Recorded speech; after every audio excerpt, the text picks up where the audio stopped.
Hello friends, welcome back to my channel. আজকে আবারও একটা ইম্পর্টেন্ট ভিডিও নিয়ে চলে এসেছি ইন্ডিয়ান জিওগ্রাফির উপরে, ভারতের কৃষি ব্যবস্থা। আজকের এই টপিকটি নিয়ে আমি বিস্তারিত আলোচনা করব। তার আগে বলে রাখি, এর আগের 9টি ভিডিও যারা দেখোনি তারা অবশ্যই এখনই প্লেলিস্ট থেকে চেক করে নেবে। খুবই ইম্পর্টেন্ট এই ভিডিওগুলো, তোমাদের চ্যাপ্টার ওয়াইজ আমি ডিটেলসে আলোচনা করে দিয়েছি। তোমরা আজকের ভিডিওটা শেষ পর্যন্ত দেখবে। আজকের হবে প্র্যাকটিস সেট নাম্বার 10। তাহলে শুরু করছি আজকে প্রথম প্রশ্ন। ভারতের কৃষিকাজের তত্ত্বটি প্রদান করেন কে? ল্যামার্ক, জিমারম্যান, নিউটন না নরমান বেরলগ? ভারতের কৃষিকাজে তত্ত্বটি প্রদান করেন, এদের মধ্যে থেকে অ্যান্সার হয়ে যাবে জিমারম্যান। জিমারম্যান। দেখো, ভারতের কৃষিকাজটা কি? স্থায়ীভাবে বসবাস করে মানুষ যখন উদ্ভিদ ও প্রাণীর স্বাভাবিক প্রজনন ঘটিয়ে উদ্ভিদ ও প্রাণীজ দ্রব্য উৎপাদন করে তাকে বলা হয় কৃষিকাজ। তাহলে কৃষিকাজ এবার কে মত দিয়েছিলেন, এই যে মতবাদটা এটা পেশ করেছিলেন প্রথমে জিমারম্যান। এই জিমারম্যান নামটা তোমাদের মনে রাখতে হবে। এবার ভারতের কৃষিকাজের মধ্যে কি কি বিষয়গুলো পড়ে? ফসল উৎপাদন, পশুপালন, মাছ চাষ, ডেয়ারি ও পোল্ট্রি, রেশম ও পশম উৎপাদন, বনসৃজন, এগুলো সবই কৃষিকাজের এক একটি বৈশিষ্ট্য। কৃষিকাজ কৃষিজাত ফসল উৎপাদনে ভারতের স্থান কত? তাহলে হয়ে যাবে সেটা দ্বিতীয়। চীনের পরেই ভারতের স্থান কৃষিজাত ফসল উৎপাদনে। পৃথিবীর মোট ভৌগোলিক অঞ্চলের মধ্যে ভারতে কৃষির পরিমাণ কত? 2.4%। এটা হচ্ছে ভৌগোলিক অঞ্চলের মধ্যে। এবং জলসম্পদের মধ্যে যদি আমরা দেখি তাহলে সেটা হবে কি 4%। 4% জলসম্পদের মধ্যে থেকে 4% হচ্ছে কৃষিজাত সম্পদের মধ্যে পড়ছে। মোট দেশজ উৎপাদনে কৃষির অবদান কত? দেশজ উৎপাদন যা উৎপাদিত হয় তার মধ্যে কৃষি রয়েছে কত? 14%। কৃষির উপর নির্ভরশীল জনসংখ্যার পরিমাণ কত? 54.6%। দেখো, আমি প্রত্যেকটা পয়েন্টই যা দিয়েছি তোমাদের বিভিন্ন এক্সামে এগুলো থেকে প্রশ্ন করা হবে, তাই তোমরা প্রত্যেকটি প্রশ্ন ভালো করে দেখবে, কারণ এইগুলো থেকেই এক্সামে জিজ্ঞেস করা হয়। পরের প্রশ্ন, উৎপাদনের মরশুম অনুসারে ফসলকে কয়টি ভাগে ভাগ করা হয়? 2 ভাগে, 3 ভাগে, 4 ভাগে না 5 ভাগে? উৎপাদনের মরশুম অনুসারে ফসলকে প্রধানত 3 ভাগে ভাগ করা হয়। সেই 3 ভাগটা কি? ফসল রোপণের সময় অনুসারে রবি শস্য, খারিফ শস্য, জায়দ শস্য। এবার দেখো, যদি বলা হয় ব্যবহারের প্রকৃতি অনুসারে, তখন হয়ে যাবে ফসলের শ্রেণীবিভাগ 7 রকম রয়েছে। খাদ্য ফসল, পানীয় ফসল, তন্তু জাতীয় ফসল, অর্থকরী ফসল, বাগিচা ফসল, বাণিজ্যিক ফসল, হর্টিকালচার। দেখো, এই যে বিভিন্ন ফসলের শ্রেণীবিভাগ দেখলাম, কোন ফসলের মধ্যে কোন কোন কৃষিজ পণ্য পড়ে সেগুলো আমাদের জেনে রাখতে হবে, কারণ এক্সামে জিজ্ঞেস করতে পারে কোনগুলো এদের মধ্যে থেকে পানীয় ফসল বা তন্তু জাতীয় ফসল বা অর্থকরী ফসল, এভাবে তোমাদের প্রশ্ন করা হবে। তাহলে দেখে নাও পরের প্রশ্ন, নিম্নের কোনটি রবি শস্যের উদাহরণ? দেখো, আমন ধান, গম, আখ না তরমুজ? এদের মধ্যে থেকে রবি শস্য হলো গম। এবার রবি শস্যটা কি সেটা আমাদের জেনে রাখতে হবে। রবি শস্য হলো মৌসুমী বায়ুর প্রত্যাগমনের সঙ্গে সম্পর্ক রেখে ভারতে যে কৃষিজ ফসল উৎপাদন করা হয় তাকে রবি শস্য বলা হয়। মৌসুমী বায়ু চলে যাওয়ার সময় এই ফসলটা রোপণ করা হয়। রবি শস্যের উদাহরণ হলো গম, যব, ছোলা, আলু, সর্ষে, বোরো ধান, জোয়ার, তৈলবীজ, বিভিন্ন শাকসবজি। দেখো, রবি শস্য, খারিফ শস্য, এই দুটো শস্যেরই মধ্যে ধান উৎপাদন হয়। এবার কোন ধানটা কোন শস্যের মধ্যে পড়ে সেটা আমাদের জেনে রাখতে হবে। বোরো ধান হচ্ছে রবি শস্য। এবার দেখো, রবি শস্য লাগানোর সময় কি অক্টোবর নভেম্বর মাসের দিকে এই রবি শস্য রোপণ করা হয়, আর কাটা হয় ফেব্রুয়ারি মার্চ মাসের দিকে। রবি শস্য জলসেচের উপর নির্ভর করে উৎপাদিত হয়। কেন? কারণ তখন মৌসুমী বায়ুর প্রভাবে যে বৃষ্টিপাতটা তখন হয় না, তাই জলসেচের উপর নির্ভর করে এই চাষবাসটা করতে হয়। পরের প্রশ্ন হলো, নিম্নের কোনটি খারিফ ফসল নয়? ভুট্টা, বাজরা, আমন ধান না আউশ ধান? এদের মধ্যে থেকে খারিফ ফসল নয় আউশ ধান।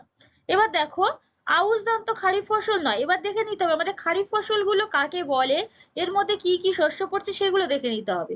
মৌসুমী বায়ুর আগমনের সঙ্গে, যখন মৌসুমী বায়ু আমাদের দেশে প্রবেশ করে তখন যে এর আগমনের সঙ্গে সম্পর্ক রেখে ভারতের যে কৃষি ব্যবস্থা গড়ে ওঠে তাকে বলা হয় খারিফ ফসল।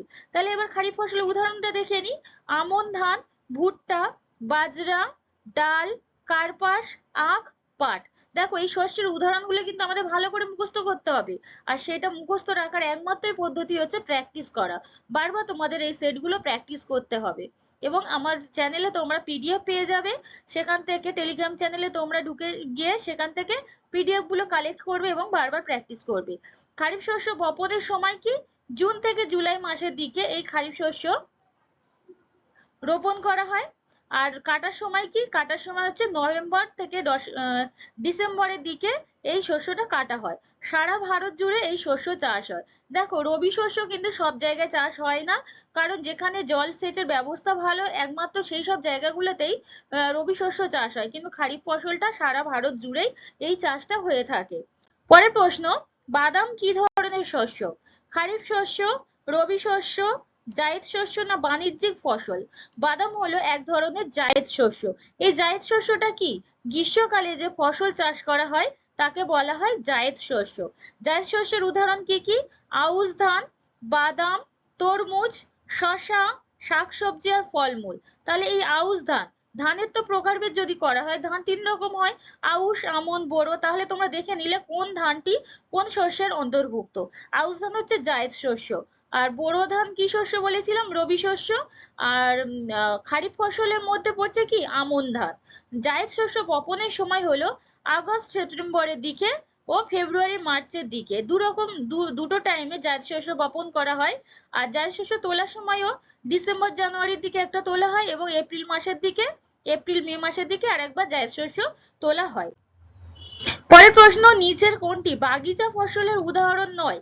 বাগিচা ফসল নয় কোনটি? এর মধ্যে থেকে চা, কফি, তুলো না রাবার? এদের মধ্যে থেকে বাগিচা ফসল নয় হলো তুলো। বাকি চা, কফি, রাবার এগুলো সবই বাগিচা ফসলের মধ্যে পড়ছে। দেখো বাগিচা ফসলটা কি? বাগিচা ফসল তো আমরা সবাই জানি, যেসব শস্যগুলো বাগান চাষ করে করা হয় সেগুলো হচ্ছে বাগিচা ফসল। এবার দেখো খাদ্য ফসল যে ব্যবহারের প্রকৃতি অনুসারে যে শ্রেণীবিভাগটা আমরা দেখেছিলাম, সেগুলোর মধ্যে কি কি শস্য আছে সেটা এবার দেখে নেব। খাদ্য ফসলের মধ্যে পড়ছে ধান, গম, জোয়ার, বাজরা, রাগি, ভুট্টা। এগুলো সবই খাদ্য ফসলের উদাহরণ। পানীয় ফসল, চা, কফি হচ্ছে পানীয় ফসল। তন্তু জাতীয় ফসল হলো পাট ও কার্পাস। অর্থকরী ফসল পাট, রবার, চা। বাগিচা ফসল চা, কফি, রবার, সিনকোনা, বিভিন্ন মশলা যেমন লবঙ্গ, দারচিনি, এগুলো সবই বিভিন্ন মশলা, এগুলো বাগিচা ফসলের মধ্যে পড়ছে। বাণিজ্যিক ফসল কার্পাস, পাট, তামাক, তৈলবীজ, এগুলো হচ্ছে বাণিজ্যিক ফসল। আর হর্টিকালচার কোনগুলো? বিভিন্ন ফল, শাকসবজি, বিভিন্ন ফুল, এইগুলো চাষ করাকে বলা হয় হর্টিকালচার। পরের প্রশ্ন, শীতকালে জলসেচের উপর নির্ভর করে ভারতে কি ধরনের ধান চাষ করা হয়? আমন ধান, আউশ ধান, বোরো ধান না এদের সবগুলি? শীতকালে জলসেচের উপর নির্ভর করে চাষ করা হয় বোরো ধান। এই বোরো ধানটা কি ধান, কোন শস্য বলা হয়? এটা আমরা জেনে নিয়েছি, এটা বলা হয় রবি শস্য। এবার দেখো ধান চাষের আর কি কি বৈশিষ্ট্য আমাদের জেনে রাখতে হবে। এই ধান চাষকে একে তৃষ্ণার্ত ফসল বলা হয়। ধানকে তৃষ্ণার্ত ফসল বলা হয়। ভারতের প্রধান কৃষিজ ফসল হলো ধান। আউশ ধান গ্রীষ্মকালে চাষ হয়। আমন ধান বর্ষাকালে মৌসুমী বায়ুর আগমনের সময় চাষ হয়। আর বোরো ধান শীতকালে জলসেচের সাহায্যে ভারতে চাষ হয়। এই বোরো ধানের আরেকটি নাম আছে, সেটা কি? এই বোরো ধানকে সেটে ধানও বলা হয়। ধান উৎপাদনে পৃথিবীতে ভারতের স্থান কত? দ্বিতীয়। ধান উৎপাদনে ভারতের স্থান হচ্ছে দ্বিতীয়। ধান চাষের উষ্ণতা কত প্রয়োজন হয়? এর জন্য প্রয়োজনীয় উষ্ণতা হলো গড়ে 20 ডিগ্রি থেকে 30 ডিগ্রি সেলসিয়াস পর্যন্ত উষ্ণতা প্রয়োজন হয়। আর বৃষ্টি প্রয়োজন হয় গড়ে 100 থেকে 200 সেমি। এই সব যে উষ্ণতা, বৃষ্টিপাত, এইগুলোর অনুকূল পরিবেশ আমাদের ভারতে খুবই ভালো। তাই এখানে খুব বেশি পরিমাণে, এদের মধ্যে থেকে আবার পশ্চিমবঙ্গে বেশি হয়, কারণ এখানে এর অনুকূল পরিবেশ আমরা পাই। ধান উৎপাদনে বিভিন্ন রাজ্যের স্থান যদি ধরা হয়, তাহলে পশ্চিমবঙ্গ প্রথম, অন্ধ্রপ্রদেশ দ্বিতীয়, উত্তরপ্রদেশ তৃতীয় স্থান অধিকার করেছে। আর বিশ্বে প্রথম যদি বলা হয় সেটা হয়ে যাবে চীন। চীনের পরে রয়েছে ভারত। ভারতে ধান চাষ হয় 2 রকম পদ্ধতিতে। সেগুলো কি কি? রোপণ পদ্ধতি ও বপন পদ্ধতি। ভারতের ধান্য গবেষণাগারের হেড অফিস কোথায়? হায়দ্রাবাদের রাজেন্দ্রনগরে। তাহলে ধানের যে গবেষণাগারের হেড অফিসটি আছে সেটা রয়েছে হায়দ্রাবাদের রাজেন্দ্রনগর। ভারতে কোন ধরনের গমের চাষ হয়? গ্রীষ্মকালীন, বসন্তকালীন, শীতকালীন না শীতকালীন ও বসন্তকালীন? ভারতে সাধারণত গমের চাষ হয় দু রকম, শীতকালীন এবং বসন্তকালীন, দু রকম বা দুটি ঋতুতে গমের চাষ করা হয়ে থাকে। গম চাষের দিক থেকে ভারতের দ্বিতীয় প্রধান খাদ্যশস্যের নাম কি? গম। গম নাতিশীতোষ্ণ জলবায়ু অঞ্চলের ফসল। তাহলে এর জলবায়ুটা জানতে চাইলে তোমরা জেনে নাও, নাতিশীতোষ্ণ জলবায়ু অঞ্চলে এই গম চাষটা বেশিরভাগ হয়। পৃথিবীতে শীতকালীন গমের চাষ সবচেয়ে বেশি। পৃথিবীতে কি ধরনের গমের চাষ বেশি হয়? শীতকালে। শীতকালে সব থেকে বেশি গম চাষ করা হয়। পরের প্রশ্ন, জোয়ার, বাজরা ও রাগি কি ধরনের শস্য? রবি শস্য, খারিফ শস্য, মিলেট জাতীয় শস্য না এদের কোনোটি নয়। জোয়ার, বাজরা, রাগি এই তিনটি প্রধান শস্য হলো মিলেট জাতীয় শস্য। এই মিলেট জাতীয় শস্য কোনগুলি? নিকৃষ্ট শ্রেণী দানা শস্যকে মিলেট শস্য বলা হয়। এই মিলেট শুষ্ক অঞ্চলে জন্মায়। শুষ্ক যেসব জলবায়ুর অঞ্চল আছে সেখানে এই মিলেট শস্যগুলো উৎপাদন বেশি হয়। মিলেট উৎপাদনে প্রথম দেশ বলা হয় ভারতকে। সব থেকে বেশি মিলেট উৎপাদন হয় ভারতে। পরের প্রশ্ন, কোথাকার চা স্বাদে ও গন্ধে পৃথিবী বিখ্যাত? আসাম, দার্জিলিং, শিলিগুড়ি না কোনোটিই নয়? এখানে অ্যান্সার হয়ে যাবে দার্জিলিং। দার্জিলিং এর চা স্বাদে ও গন্ধে পৃথিবী বিখ্যাত। এবার দেখো, চা ও কফির মধ্যে কি কি প্রশ্ন তোমাদের এক্সামে জিজ্ঞেস করতে পারে। চা উৎপাদনে ভারতের স্থান কত? দ্বিতীয়। আর রপ্তানিতে ভারতের স্থান হলো চতুর্থ। ভারতের টি বোর্ড কোথায় অবস্থিত? টি বোর্ড রয়েছে কলকাতাতে। সবচেয়ে বেশি চা রপ্তানি হয় সেটা কোন বন্দরের মাধ্যমে এবং কোথায় হয়? এটা হবে কলকাতা বন্দরের মাধ্যমে সব থেকে বেশি চা রপ্তানি হয় এবং রাশিয়াতে সব থেকে বেশি হয়। সব থেকে বেশি হয় রাশিয়াতে। চায়ের সুগন্ধ বৃদ্ধি পায় ফসফরাস ও পটাশের জন্য। চায়ের সুগন্ধ বৃদ্ধি পায় ফসফরাস ও পটাশের জন্য। এতে ফসফরাস ও পটাশের উপস্থিতির জন্য এখানে চায়ের সুগন্ধ বৃদ্ধি পায়। ভারতে রোবস্টা কফি উৎপাদন করা হয়। ভারতে রোবস্টা জাতীয় কফি উৎপাদন করা হয়। পরের প্রশ্ন দেখো, ভারতে গম উৎপাদনে প্রথম রাজ্য কোনটি? এবার দেখো, বিভিন্ন কৃষিজ পণ্য উৎপাদনে প্রথম রাজ্যগুলির নাম তোমাদের জেনে রাখতে হবে, যেগুলো বেশিরভাগ এক্সামে আসে। পশ্চিমবঙ্গ, পাঞ্জাব, উত্তরপ্রদেশ না কেরালা? ভারতে গম উৎপাদনে প্রথম রাজ্য হলো উত্তরপ্রদেশ। এবার দেখা যাক আর কি কি মানে পণ্য উৎপাদনে কোন রাজ্যগুলো প্রথম স্থানে আছে। ধান, পাট এই দুটো পণ্য উৎপাদনে পশ্চিমবঙ্গ প্রথমে। গম রয়েছে উত্তরপ্রদেশে বেশি। তুলা প্রথম রয়েছে গুজরাট। আখ উৎপাদনে প্রথম উত্তরপ্রদেশ। চা উৎপাদনে আসাম। কফি কর্ণাটক। রবার, ছোট এলাচ এই দুটো উৎপাদনে কেরালা। লঙ্কা উৎপাদনে রয়েছে অন্ধ্রপ্রদেশ। জোয়ার উৎপাদনে মহারাষ্ট্র। বাজরা উৎপাদনে প্রথম রাজস্থান। রাগি উৎপাদনে প্রথম হলো কর্ণাটক। পরের প্রশ্ন, আন্তর্জাতিক গম গবেষণা কেন্দ্র কোথায় অবস্থিত?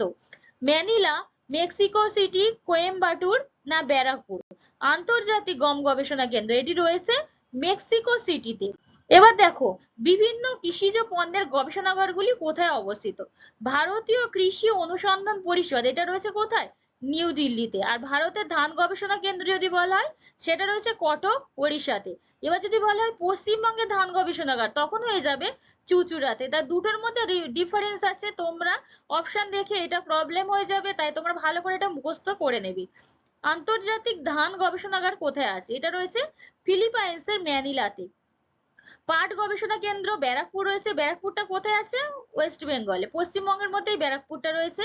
ভারতীয় দুগ্ধ নিগম, ভারতীয় সেটা হয়ে যাবে আনন্দ, গুজরাটে রয়েছে। কলা গবেষণা কেন্দ্র তিরুচি রয়েছে তামিলনাড়ুতে।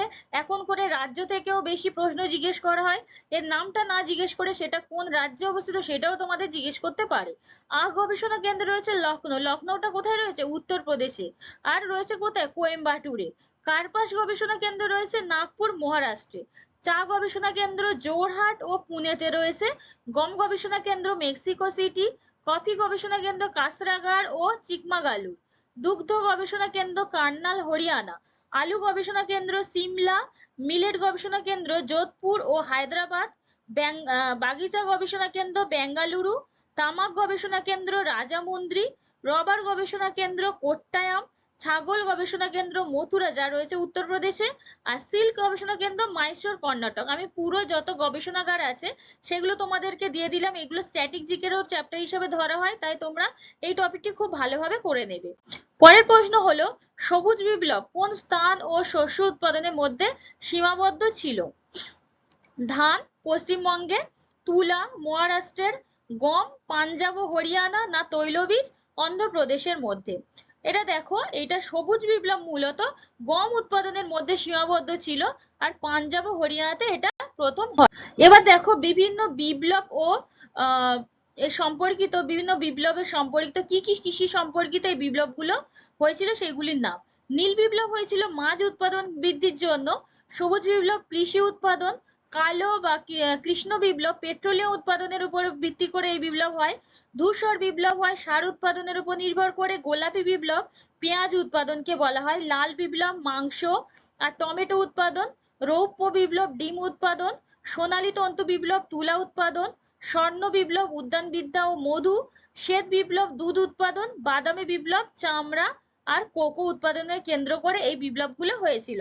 এর থেকে এক্সামে প্রশ্ন আসে, এটাও একটা স্ট্র্যাটেজিকের টপিক হিসেবে ধরা হয়। পরের প্রশ্ন, সবুজ বিপ্লব কথাটি প্রথম কে ব্যবহার করেন? Doctor Norman Borlaug, doctor Saha, doctor Hasan, না ডক্টর এস স্বামীনাথন? সবুজ বিপ্লব কথাটি প্রথম ব্যবহার করেছিলেন ডক্টর নরম্যান বেরলগ। এবার দেখো বিভিন্ন জনকের নামগুলো দেখো। ভারতে সবুজ বিপ্লবের জনক কাকে বলা হয়? ভারতে সবুজ বিপ্লব বললে হয়ে যাবে ডক্টর এম এস স্বামীনাথন, কিন্তু যদি বলা হয় শুধু সবুজ বিপ্লবের জনক তখন হয়ে যাবে নরমান বোরলগ। দুটো তোমরা খেয়াল রেখে অ্যান্সারটা করবে। এবার ভারতের সবুজ বিপ্লবটা সব থেকে বেশি আকার ধারণ করেছিল কোন পঞ্চবার্ষিকীর সময়? সেটা হয়ে যাবে একাদশ পঞ্চবার্ষিকী পরিকল্পনা কালে। আর শুধু যদি বলা হয় সবুজ বিপ্লব বেশি মানে পরিকল্পনায় কোন পরিকল্পনা গৃহীত হয়, তখন হয়ে যাবে তৃতীয় পঞ্চবার্ষিকী পরিকল্পনাতে। শ্বেত বিপ্লবের জনক বলা হয় ভার্গিস কুরিয়ানকে, এটা চতুর্থ পঞ্চবার্ষিকী পরিকল্পনা কালে হয়েছিল। হলুদ বা পীত বিপ্লবের জনক হলো শ্যাম পিত্রোদার, এটা ষষ্ঠ পঞ্চবার্ষিকী পরিকল্পনা কালে হয়। নীল বিপ্লবের জনক বলা হয় অরুণ কৃষ্ণান ও হীরালাল চৌধুরীকে। লাল বিপ্লবের জনক বিশাল তিওয়ারি, রূপালী বিপ্লবের ইন্দিরা গান্ধী, সোনালী বিপ্লবের জনক বা স্বর্ণালী বিপ্লবের জনক হলেন নির্বাক টুটিস, আর গোলাপী বিপ্লবের জনক বলা হয় দুর্গেশ প্যাটেলকে। তাহলে তোমরা এটা ভালো করে রেডি করে নেবে। পরের প্রশ্নে চলে যাচ্ছি, হেক্টর প্রতি কফি উৎপাদনের প্রথম রাজ্য কোনটি? দেখো আমরা বিভিন্ন শস্য উৎপাদনের প্রথম রাজ্যগুলো তো দেখে নিয়েছি, কিন্তু যদি বলা হয় হেক্টর প্রতি কফি উৎপাদন তখন কোনটা রাজ্য প্রথম হবে? পাঞ্জাব, কর্ণাটক, গুজরাট, না তামিলনাড়ু? হেক্টর প্রতি কফি উৎপাদনেও প্রথম রাজ্য আছে কর্ণাটক। এবার দেখো অন্যান্য কৃষিজ পণ্যগুলো একবার দেখে নাও। ধান উৎপাদনে প্রথম রয়েছে কে? পাঞ্জাব। হেক্টর প্রতি চা উৎপাদনে প্রথম রয়েছে কর্ণাটক। আমরা তো এর আগে দেখেছি চা উৎপাদনে প্রথম আসাম ছিল, কিন্তু এখানে বলেছে কি কর্ণাটকে সব থেকে বেশি হয়। হেক্টর প্রতি গম উৎপাদনে প্রথম রাজ্য পাঞ্জাব, জোয়ার উৎপাদনে মধ্যপ্রদেশ, রাগি উৎপাদনে তামিলনাড়ু প্রথমে রয়েছে, এগুলো হেক্টর প্রতি। বাজরা উৎপাদনে প্রথম তামিলনাড়ু, ইক্ষু উৎপাদনেও তামিলনাড়ু প্রথম, আর কার্পাস উৎপাদনে প্রথম রাজ্য মধ্যপ্রদেশ। তোমরা বুঝে গেলে যে প্রশ্নগুলো কিভাবে তোমাদেরকে জিজ্ঞেস করা হয় বা সামনের এক্সাম গুলোতে জিজ্ঞেস করা হবে। তোমাদের সামনে যত এক্সাম আছে PSC food SI clerkship miscellaneous এছাড়াও আরো অনেক পরীক্ষার বিজ্ঞপ্তি দেওয়ার কথা আছে বা এক্সাম হবে, তাই তোমরা ভালো করে চ্যাপ্টার ওয়াইজ ক্লাসগুলো করতে থাকো। পরের প্রশ্ন দেখে নাও, কার্পাস উৎপাদনে পৃথিবীতে ভারতের স্থান কত?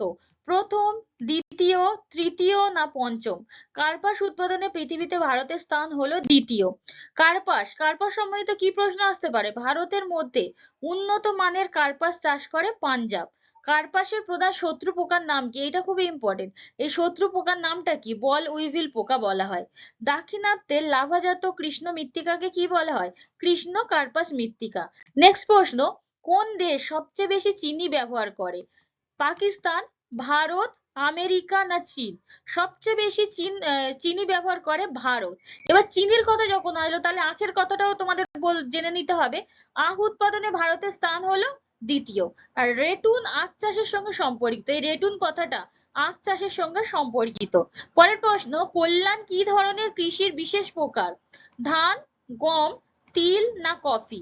এই কল্যাণ হলো এক ধরনের গমের প্রজাতি। তাই তোমাদের এই বিভিন্ন কৃষিজ পণ্যের প্রজাতির নামগুলো একবার দেখে নাও। গমের প্রজাতি হলো সোনালিকা, কল্যাণ সোনা, সোনার 64 1531 DBW16, এটা ভালো করে দেখে নাও 64। আর ধানের প্রজাতি হচ্ছে Padma, Jaya, Ratna, IR8, IR20, CO51, Govinda, Aditya, Pankaj, এগুলো ধানের প্রজাতি। ইক্ষু বীজের প্রজাতি হলো করণ 1, করণ 2, করণ 4, করণ 6 ও 9। কার্পাস বীজের প্রজাতি হলো সুজাতা, MCU5 হাইব্রিড। কফির প্রজাতি রোবাস্টা কফি, লাইব্রেরিও কফি, জামাইকা বা ব্লু মাউন্টেন কফি। আর চায়ের প্রজাতি হলো কালো শেকো চা, সবুজ চা, স্টক চা, ওলং চা। তাহলে বুঝে নিলে কি কি প্রজাতির তোমাদের বিভিন্ন কৃষিজ পণ্যের নাম হতে পারে।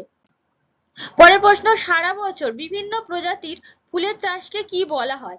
ফ্লোরিকালচার, সেরিকালচার, ওলেরিকালচার না পোমোকালচার? সারা বছর বিভিন্ন প্রজাতির ফুলের চাষকে বলা হয় ফ্লোরিকালচার। এবার দেখো বিভিন্ন প্রকার কৃষি উৎপাদনের পদ্ধতি গুলো কি নামে পরিচিত? ফ্লোরিকালচার হচ্ছে বাণিজ্য নির্ভর ফুলের চাষকে বলা হয়। হর্টিকালচার আধুনিক পদ্ধতিতে ফুল, ফল ও শাকসবজির চাষকে বলা হয়। ভিটিকালচার আঙুরের চাষ, এটা খুবই ইম্পর্টেন্ট, এটা কয়েকটা পরীক্ষাতে এসে গিয়েছে। সেরিকালচার হচ্ছে রেশম উৎপাদন। সিলভিকালচার ব্যাপকভাবে বৃক্ষরোপণকে বলা হয়। পোমাম কালচার সারা বছর ফলে এমন ফল চাষকে বলা হয়। পিসিকালচার হলো মাছের চাষ। এপিকালচার মৌমাছির চাষকে বলা হয়। পরের প্রশ্ন, কোন ধরনের কৃষিতে ভূমি খাদ্য ও পশু খাদ্য এছাড়াও গবাদি পশু পালনের জন্য ব্যবহার করা হয়? কোন ধরনের কৃষিকে? দুগ্ধ চাষ, বৃক্ষরোপণ চাষ, মিশ্র চাষ না বাণিজ্যিক চাষ? এই ধরনের চাষ ব্যবস্থাকে বলা হয় মিশ্র চাষ। এখানে কৃষিতে ভূমি খাদ্য হিসাবে ব্যবহার করা হয়, পশু খাদ্য, গবাদি পশু পালন করাও হয়। দেখো দুগ্ধ চাষটা কি হচ্ছে? দুগ্ধ চাষ হলো এমন এক ধরনের খামার যা দুধ ও দুগ্ধজাত দ্রব্য উৎপাদন করে। এখানে গরু, ছাগল বা ভেড়াও লালন পালন করা হয়। বৃক্ষরোপণ চাষ কি? বৃক্ষরোপণ চাষকে বলা হয় চা, কফি, রবার, আখ, পাম তেল বা কলা জাতীয় বিভিন্ন ফসল বা ফল চাষ করাকে বলা হয় বৃক্ষরোপণ চাষ। আর বাণিজ্যিক চাষ, এই চাষ পদ্ধতিতে মুনাফা বা লাভ অর্জনের প্রাথমিক লক্ষ্য নিয়ে বাজারে বিক্রির জন্য বিভিন্ন শস্য বা পশু সম্পদ উৎপাদন করা হয়। এবার চলে যাচ্ছি নেক্সট প্রশ্ন, উচ্চ জনসংখ্যার চা বিশিষ্ট অঞ্চলে কোন ধরনের কৃষিকাজ করা হয়? ব্যাপক কৃষি, বাণিজ্যিক কৃষি, আদিম কৃষি না নিবিড় কৃষি? উচ্চ জনসংখ্যা চা বিশিষ্ট অঞ্চলে মূলত নিবিড় কৃষিকাজ করা হয়। এবার দেখো আদিম কৃষিটা কি? আদিম কৃষি কাজ হলো ঝুম চাষ ও যাযাবর পালন করা হয় আদিম কৃষিতে। আদিম কৃষি জমিতে এই ঝুম চাষ ও যাযাবর হচ্ছে পশুপালন করা হয়। ব্যাপক কৃষি, ব্যাপক কৃষি বলতে বোঝায় কম জনসংখ্যা বিশিষ্ট অঞ্চলে পদ্ধতিতে কৃষিকাজ করা হয়। আর ট্রাক কৃষি কোনটা? যে অঞ্চলে কৃষকেরা শুধুমাত্র সবজিতে বিশেষজ্ঞ তাকে বলা হয় ট্রাক কৃষি। পরের প্রশ্ন, যে স্থানে বিক্রির জন্য কোনো অর্থকারী ফসল ফলানো হয় তাকে কি বলে? মানে বিভিন্ন অর্থকারী ফসল ফলানো যে পদ্ধতিটা করা হয় সেটাকে কি চাষ বলে? ঘরোয়া বাগান, উদ্যান চাষ, ঝুম চাষ না জীবিকা চাষ? এই ধরনের চাষ পদ্ধতিকে বলা হয় উদ্যান চাষ। এই উদ্যান চাষটা কি? অর্থকরী ফসল হিসাবে খাদ্য ও ঔষধি উপাদান উৎপাদনের ক্ষেত্রে এই চাষ ব্যবস্থা অবলম্বন করা হয়। ঘরোয়া বাগানটা কি? একটি ছোট চাষের বাগান যা রান্নাঘরের বর্জ্য জল ব্যবহার করে বাড়ির পিছনে বা আশেপাশে ফল ও সবজি চাষ করে। ঝুম চাষ একটি চাষ পদ্ধতি যা বন বা বনভূমিতে গাছপালা কাটা বা পোড়ানোকে বোঝায়। জীবিকা চাষটা কি? বাণিজ্যের কোনো বাড়াবাড়ি ছাড়াই ফসল উৎপাদন ও শুধুমাত্র নিজের ব্যবহারের জন্য পর্যাপ্ত পশুপালনকে বলা হয় এই জীবিকা চাষ। পরের প্রশ্ন, অপারেশন বন্যা বা অপারেশন ফ্লাডটা কি? দুগ্ধ খাতের কর্মক্ষমতা বৃদ্ধি করার মিশন, নদী ব্যবস্থাপনা মিশন, সেচের জন্য বৃষ্টির জল সংরক্ষণের মিশন না ভূগর্ভস্থ জলবৃদ্ধি মিশন? অপারেশন ফ্লাড বলতে বোঝায় দুগ্ধ খাতের কর্মক্ষমতা বৃদ্ধি করার মিশন। অপারেশন ফ্লাডটা কি? এই অপারেশন ফ্লাড কথাটি চতুর্থ পঞ্চবার্ষিকী পরিকল্পনার সময় দুগ্ধ উন্নয়ন বোর্ড 1970 সালে শুরু করেছিল এই অপারেশন ফ্লাড ব্যবস্থাটি। একে ভারতের শ্বেত বিপ্লবও বলা হয়। তার মানে অপারেশন ফ্লাডকে শ্বেত বিপ্লবও বলা হয় ভারতে। দুধের উৎপাদন বৃদ্ধির কর্মসূচিকে বলা হয় শ্বেত বিপ্লব। তার মানে এই অপারেশন ফ্লাড বা শ্বেত বিপ্লবের মূল উদ্দেশ্য কি? দুধের উৎপাদন বৃদ্ধি করা। জাতীয় দুগ্ধ দিবস কবে পালন করা হয়? এটা হয় 26শে নভেম্বরে। বিশ্বের সবচেয়ে বড় দুধ ও দুগ্ধজাত উৎপাদক রাজ্য হলো ভারত। জাতীয় দুগ্ধ উন্নয়ন বোর্ড রয়েছে গুজরাটের আনন্দতে, আর জাতীয় দুগ্ধ গবেষণা ইনস্টিটিউট রয়েছে কার্নাল হরিয়ানা, মানে হরিয়ানার কার্নালে রয়েছে। পরের প্রশ্ন, নিম্নের কোন সংস্থা ন্যূনতম সহায়ক মূল্য বা এমএসপি এবং ধান ও গমের মূল্য নির্ধারণ করে? আমরা প্রত্যেকেই এই জানি, এই এমএসপি কথাটা আমরা প্রত্যেকেই কম বেশি শুনেছি। এবার এটা নির্ধারণ করে কে, কোন সংস্থা? কৃষি ব্যয় ও মূল্য আয়োগ, নাবার্ড, কৃষি ও কৃষক কল্যাণ মন্ত্রক, না নীতি আয়োগ?